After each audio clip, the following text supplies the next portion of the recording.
The idea of elevating, if you like, people who may or may not have suffered real disadvantage or have been sidelined to a sort of caste system.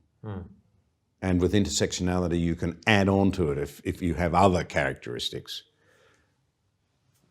bowls over the central idea of Western freedom, which is that all are worthy of dignity and of standing because a higher authority says they are.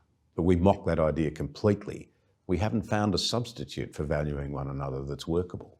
I think we have, actually. The substitute is very simple. If we believe in not discriminating against people, not in the way that you defined it earlier, but in a negative way, if we believe that people should be treated equally and given equal opportunity based on their skills and merit and talents, that is a perfect solution. And what we now have is, because we've elevated certain groups to above that mean, above that medium point, we now have a society where we promote certain people ahead of others. We have what supposedly is called positive discrimination. I don't think any discrimination can be positive in that way. So actually the solution is there, but the reality is that, as Douglas Murray says, some people enjoy the overcorrection. Some people enjoy the overcorrection and the power that comes with it, and the ability to shut down anyone and to go, well, speaking as an immigrant, you're not allowed to say that. Yeah. Right? Speaking as a whatever, you're not allowed to say that. That's power. In a society that tries to debate ideas, that is tremendous power. And people don't want to give that up. They don't want to give that up. And I think that's a big part of why this is happening. And the other thing is, of course, this whole ideology of victimhood. It's weaponized empathy. It's weaponized our empathy. I'm using your empathy against you.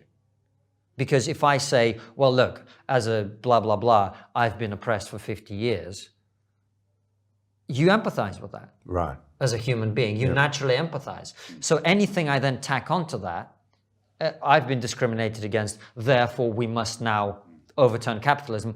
It's harder to argue against simply the slogan, we must overturn capitalism. So it's weaponized empathy, and that's why it's become so powerful and so corrosive, because it's very difficult to argue against, excuse me, when people project this former oppression, their victimhood. And there is discrimination in society. Some people are racist, some people are bigoted. And there are groups which have been marginalized historically. And we are now at a point where largely we've addressed many of those issues.